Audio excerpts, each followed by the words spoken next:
آپ ذی وقار محمود غزنوی کا دور ہے، عدالت لگی ہوئی ہے اور محمود غزنوی اپنے تخت پہ، اپنے گدی پہ بیٹھا ہوا ہے۔ ایک شخص، ایک تاجر محمود غزنوی کے دربار میں حاضر ہوا، تو جیسے ہی حاضر ہوا اس نے محمود غزنوی سے سوال کیا۔ اس شخص کے ہاتھ میں ایک تھیلی تھی اور اس تھیلی کے اندر چند کھوٹے سکے تھے۔ تو اس شخص نے محمود غزنوی سے سوال کیا کہ محمود غزنوی، میں ایک تاجر ہوں، ایک شہر سے دوسرے شہر مجھے سفر کرنا پڑتا ہے، مجھے کاروبار کے سلسلے میں ایک شہر سے دوسرے شہر جانا آنا پڑتا ہے، اسی تھیلی میں، یہ تھیلی ہیروں سے بھر کر ہمارے علاقے کے جو قاضی صاحب ہیں ان کے حوالے کر دی تھی، اور اب میں قاضی صاحب سے سوال کرتا ہوں کہ میری ہیروں کی بھری ہوئی تھیلی کے بجائے کھوٹے سکے کہاں سے آ گئے؟ تو قاضی صاحب تو میرے گلے پڑ رہے ہیں۔ تو محمود غزنوی نے جب یہ بات سنی، محمود غزنوی نے کچھ نہیں بولا۔ محمود غزنوی نے اس کو کہا کہ تھیلی یہاں چھوڑ دو اور میں تمہیں خود طلب کروں گا۔ تو جیسے ہی وہ شخص محمود غزنوی کا دربار چھوڑ کر باہر نکلا، جیسے ہی باہر نکلا تو محمود غزنوی نے اعلان کر دیا کہ میں 3 دن کی سیر پہ جا رہا ہوں، 3 دن کے لیے سیر پہ جا رہا ہوں، اور میرے یہ جو دربار ہے اس کے اندر کسی کو آنے کی اجازت نہیں، سوائے صفائی کرنے والے لوگوں کے کسی کو بھی میرے دربار میں اندر آنے کی اجازت نہیں۔ جب محمود غزنوی دربار برخاست کر کے جانے لگا تو اس نے ایک خنجر منگایا اور خنجر منگا کے اپنا گدا چیر دیا، اپنا گدا چیر دیا اور گدا چیر کے دربار برخاست کر کے چلا گیا۔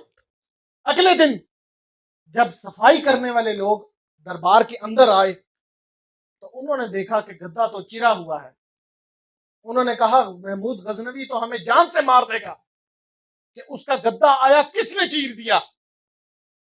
سب لوگ پریشان ہو گئے کہ آیا کس نے گدا چیر دیا ہے۔ تو ایک شخص بولا کہ گھبرانے کی ضرورت نہیں، میرے پاس اس کا حل موجود ہے، میرے پاس اس کا حل موجود ہے۔ وہ صفائی کرنے والے سارے لوگوں کو لے کر ایک شخص کے پاس چلا گیا، ایک رفوگر کے پاس چلا گیا، احمد رفوگر اس رفوگر کا نام تھا۔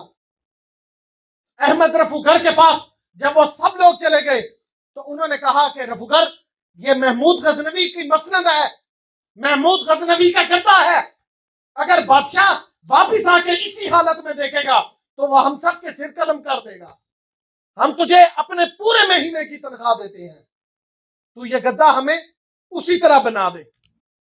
تو اس احمد رفوگر نے حامی بھر لی اور اگلے دن گدا تیار کر کے انہیں واپس بھی کر دیا، اگلے دن گدا تیار کر کے انہیں واپس بھی کر دیا۔ تو جب انہیں گدا واپس کر دیا، انہوں نے محمود غزنوی کی جگہ آ کر بچھا دیا۔ تو تیسرے دن جب محمود غزنوی سیر سے لوٹا، جب لوٹا تو دیکھتا ہے کہ گدا تو بالکل صحیح سلامت ہے۔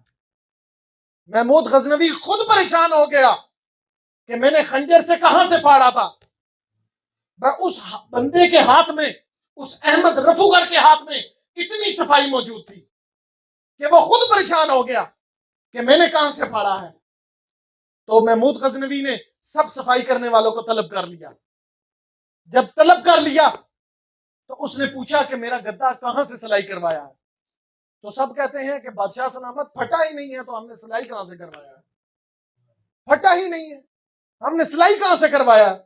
تو محمود غزنوی نے بولا کہ جھوٹ مت بولو، میں خود پھاڑ کے گیا تھا، اب یہ بتاؤ کہ سلائی کروایا کہاں سے ہے، اب یہ بتاؤ کہ سلائی کروایا کہاں سے ہے؟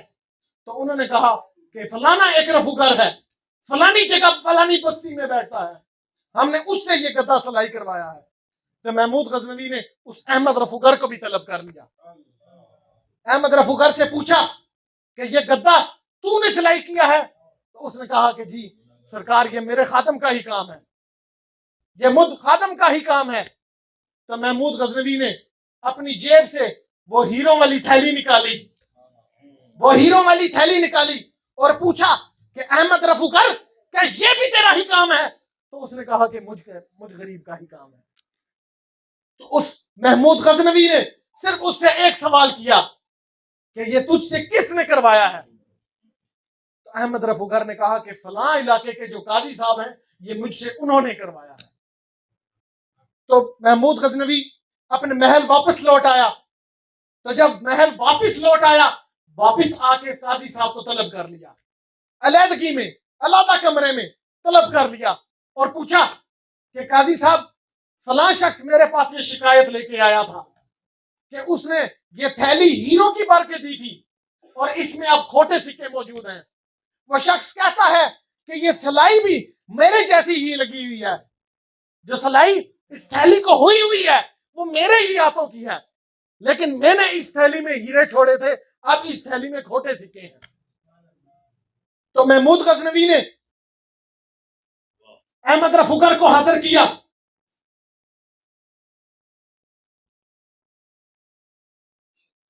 محمود غزنوی نے اس قاضی سے پوچھا کہ قاضی صاحب کیا آپ نے یہ کام کروایا ہے؟ تو قاضی صاحب نے صاف انکار کر دیا۔ محمود غزنوی نے پھر پوچھا کہ قاضی صاحب اس وقت علیحدگی میں ہے، یہ صرف آپ کے اور میرے پردے کی بات رہے گی، لیکن قاضی صاحب نے ماننے سے انکار کر دیا۔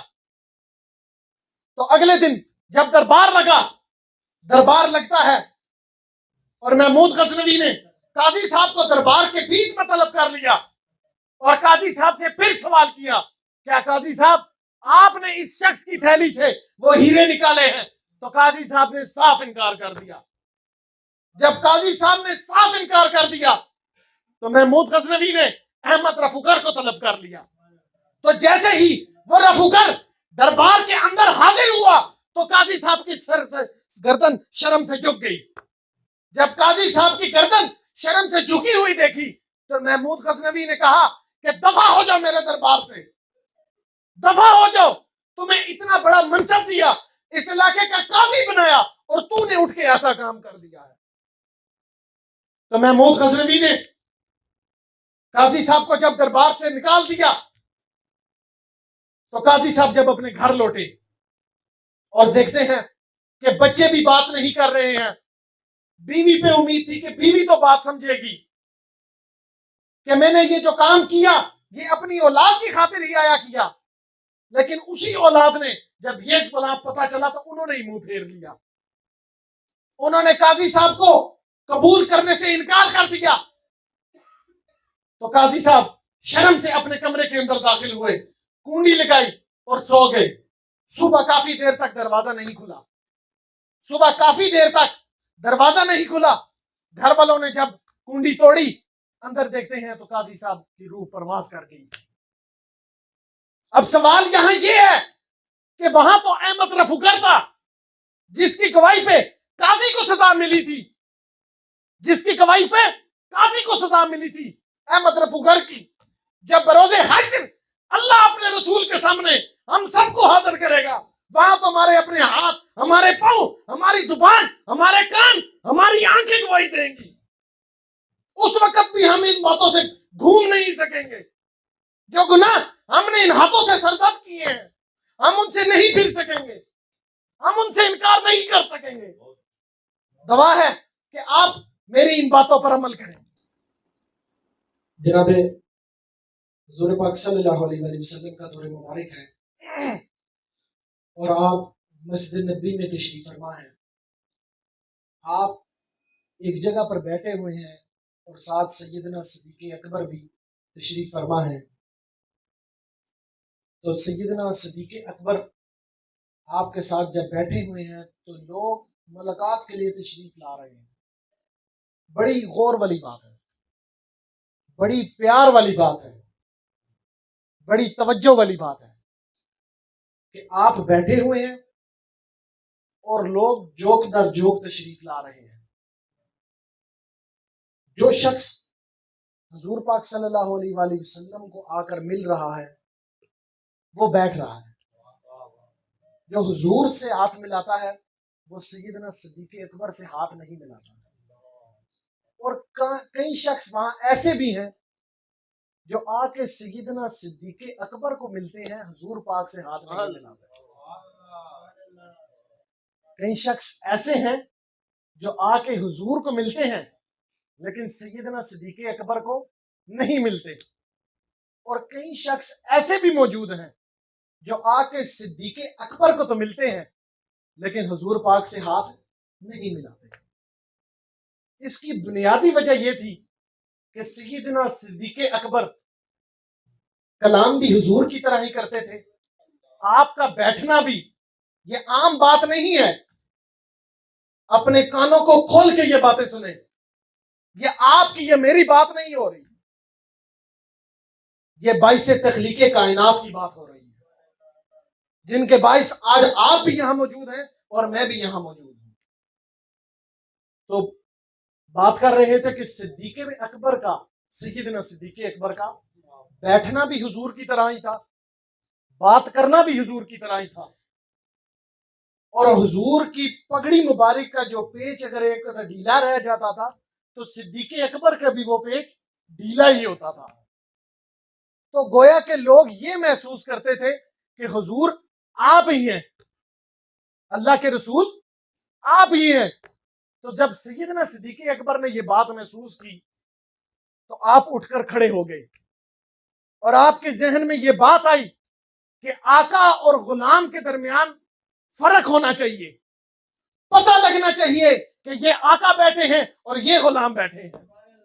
تو سیدنا صدیق اکبر نے جب اپنی کملی مبارک ایسے حضور کے اوپر سایہ کر دیا تو مفسرین اپنی تفسیروں کے اندر یہ لکھتے ہیں کہ صدیق اکبر نے تو کچھ لمحے کے لیے وہاں سایہ کیا، لیکن میرے آقا نے ساری زندگی کے لیے اپنے گنبد کا سایہ آپ پر کر دیا، ساری زندگی کے لیے اپنے گنبد کے اندر صدیق اکبر کو جگہ دے دی۔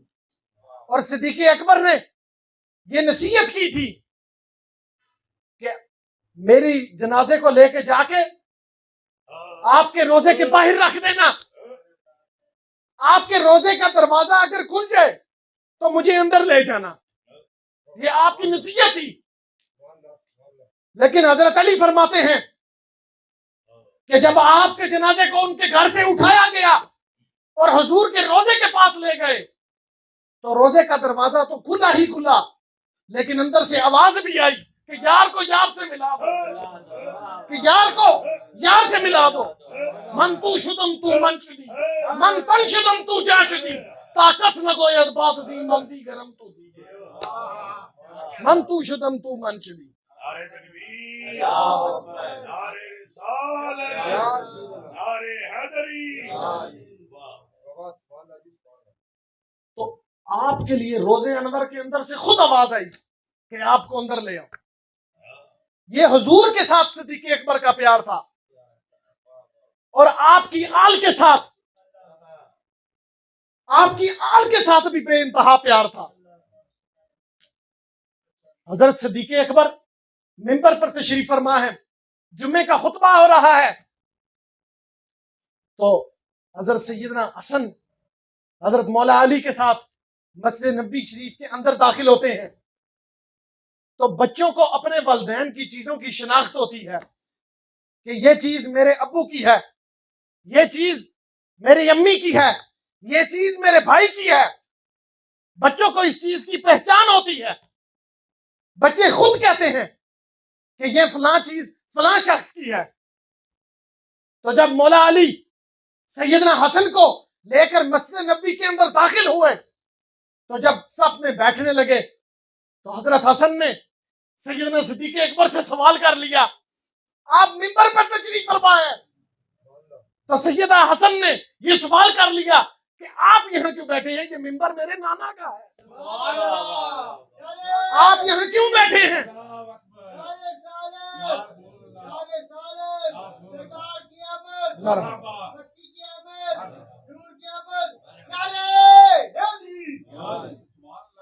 تو حضرت حسن نے سیدنا صدیق اکبر سے سوال کر لیا کہ آپ یہاں کیوں بیٹھے ہیں؟ یہ منبر تو میرے نانا کا ہے، یہ منبر میرے نانا کا ہے۔ تو حضرت علی نے جب حضرت حسن کا ہاتھ پیچھے کی طرف کھینچا تو حضرت ابو بکر نے ٹوک دیا، یا علی، یہ معاملہ میرا اور حسن کا ہے، یہ معاملہ میرا اور حسن کا ہے، یہ بات میرے اور حسن کے درمیان کی ہے۔ تو جب حضرت حسن نے یہ سوال کیا کہ آپ یہاں کیوں بیٹھے ہیں؟ یہ منبر میرے نانا کا ہے، تو حضرت ابو بکر نے بھی کیا خوبصورت جواب دیا کہ اگر یہ منبر آپ کے نانا کا ہے تو ابو بکر بھی تو آپ کے نانا کا ہی ہے، ابو بکر بھی تو آپ ہی کے نانا کا ہے۔ اور یہ تھا آپ کی آل سے پیار۔